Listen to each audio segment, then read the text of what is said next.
started a little early. I'm trying to get this done pretty quickly.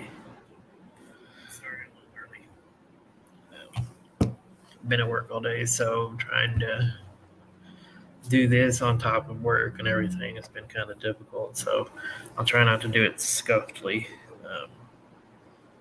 I have my notes for this game, so I don't make too many mistakes on this.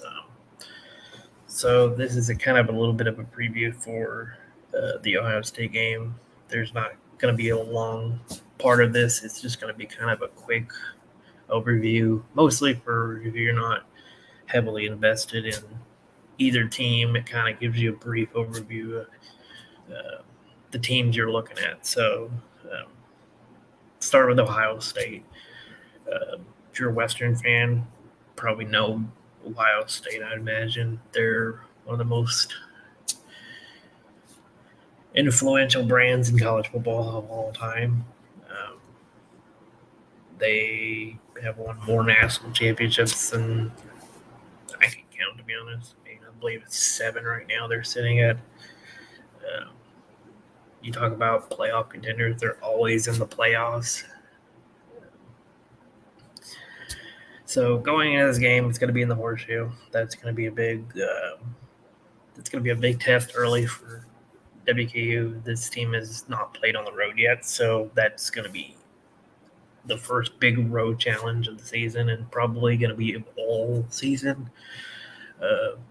WKU conference-wise has a favorable road home schedule. When you look at their toughest game, I think Liberty, obviously being the toughest conference game, they have it at home. So that kind of plays in their favor conference-wise.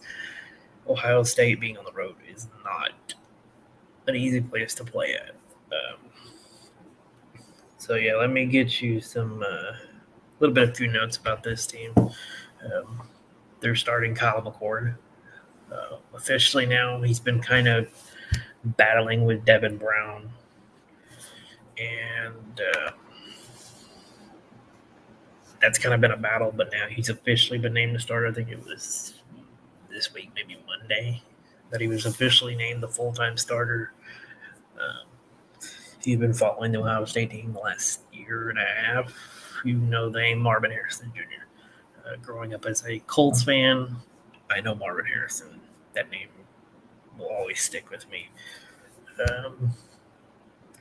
Ohio State offensively has looked a little bit underperforming this season, and that's probably due to a new quarterback. Obviously, you're going from a C.J. Stroud, a guy top 5 pick, to Kyle McCord, unknown. Currently, they're averaging 29 points a game, which is, when you think about all the All-Americans that they have on the team, pretty low. But still, scary offensive team. Passing-wise, they're averaging about 298 yards a game. Rushing-wise, they're averaging 133 on the ground. That scares me because WKU has been really bad on the ground, and that's not good for us if they're averaging about 133 yards a game. So WKU, they're very balanced. They kind of have always been. You look at like a Dwayne Haskins a few years ago, they were kind of more of a passer team.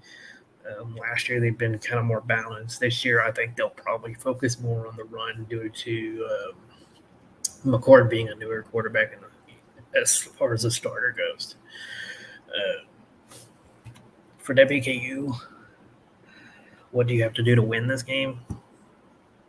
Pray to God. I mean, really honest, it's a big talent gap. That's going to be the first thing you notice. It's a huge talent gap, and the thing WKU has going for it is points on turnover. They are top 5 in points on turnover. They've been one of the best turnover teams in the country. I don't think Austin Reed has thrown an interception yet, if I'm not mistaken. I think he's perfect on the year, which is good considering he threw 11 last year. So as long as he kind of maintains his pace, he should be actually in for a pretty good turnover margin season. The thing is the run game. It's going to come down to that. When you look at WKU against the run, especially USF. USF had a mobile quarterback. I'm not 100% how good Kyle McCord is as far as a mobile quarterback goes. I'm sure he can run the ball when he needs to, but WQ traditionally struggles against mobile quarterbacks. So if I'm Ohio State, I'm running read option the whole game because there's no chance that WQ can stop it the whole game.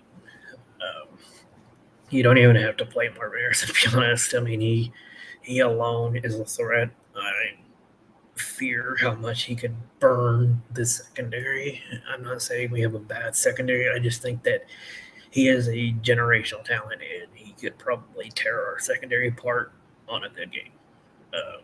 Realistically, he could break a 200-yard game on our secondary.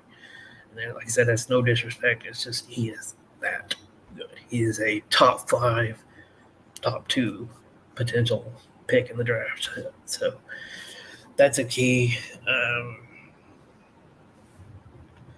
So I kind of highlighted a couple players. The first player for Ohio State that I highlighted, I try to pick the non-name-worthy players to watch for. And he's kind of a known player, but he's still like, if you're not an Ohio State fan, it's probably still a little bit of a newer name, and that's Tommy Eichenberg, linebacker. 102 tackles, I believe, last season. He's a tackling machine. Last game, he had a sack and a forced fumble. That's going to be key because if you're WKU, you can't come into the game and give the ball away. That's going to be the number one thing. You have to play perfect and not turn the ball over. And so far, they've been good. Can they maintain it is a key. Another player that I'm going to highlight, and it's only because I watched his game against Penn State, and he absolutely wrecked him, and I'm going to butcher the name, so please, Buckeye fans, I'm sorry. I don't follow your team close enough to know it. I just remember him playing against Penn State and absolutely destroying their season, and that was JT Talamolu. I mean, that's the best I can do, but yeah, I remember him wrecking the Penn State team last year, and we've been fairly good up front as far as protecting Austin Reed, and that's a key. If we want to win the game, we have to protect Austin Reed at all costs. He is the only win con in this game now. Malachi Corley, I should be back over this game. Blue Smith started playing well. River Helms got a touchdown last game. The receiving core is starting to get a little bit better. The first game against USF, really rough, but that's expected at the beginning of the season. The last game, the offense played good, 52 points, very good. Ohio State, different beast. That's a game that obviously, like every WK fan is like, this is going to be the make or break it game. This is a measuring stick game. This is going to be the game that defines the season. So we have to really figure out, are we a New Year's Six sleeper or are we a pretender? Like, is this just a 9-win team or is this a 11-win, 12-win team? It's a big gap, and it starts with Ohio State. Another player that I highlighted, and I think it's just because of the run game, honestly, and that's Travion Henderson. That's a guy that I think he could go for a lot if WKU does not figure out how to stop the run. So I think when you look at those three players, I like to highlight more the defense because you know the offensive guys. You know the Marvin Harrisons. You know Kyle McCord. Obviously, this is Turner. You know those players. Travion Henderson could really tear this defense apart on a good day. And that's really what I fear will end up happening. I think when you look at WKU, they just don't have the depth of talent that Ohio State has. And realistically, I think that WQ can handle them, hang with them early, but when it comes down the stretch to try and match that talent and that depth and just playing, beginning to end. It's so hard. It takes a perfect game. You have to force turnovers. That's really the only way they win is if you can pull off maybe 2 or 3 turnovers here, and obviously you have to score every turnover. That's a big key. Is it impossible? No. This is a WKU event. It's, dream or nightmare. They could either pull off one of the best upsets in school history, if not the biggest, because it probably will be the biggest. I mean, really, realistically, like if WKU is able to pull off a win in the Horseshoe, you're talking about a team that's not losing another game because that's who can beat a team like that. Realistic, like I said, it's a head versus heart game. If you're a WKU fan, heart wise, you're like, yes, we can do it. It's gonna happen. Anything can happen. If you're using your brain, it's gonna take a lot. Personally, I think unless the fluke happens, WKU is probably not gonna win this game. But the good news for them is this is a moral victory game. You can come out of this game with your head held high if you hang with them. And I think hanging with them is not losing by the spread, which is currently sitting, I think it's at 29.5 now. It was 29 for a while, but now I think it's jumped up to 29.5. So it's kind of a push to 30. I don't foresee WKU losing by 30 points to Ohio State. As good as they are, I think this WKU team will fight to at least not lose by the spread. If I have a final score prediction, I actually do. It's 45-28 Ohio State. I think maybe some garbage points down the stretch, maybe, but realistically, if you're looking at that and you say they went to the Horseshoe, they put 28 on Ohio State, if they can even put 30 points on them, put 30 points on an Ohio State defense in the Horseshoe, you hung with them despite the massive talent gap. That looks impressive. It can play a big difference in getting to a New Year's Six bowl, especially when you have teams like Tulane. I'm trying to think of Liberty is a big one to watch out for. Liberty has looked really good early on. Caden Salter has really started to blossom into a starter.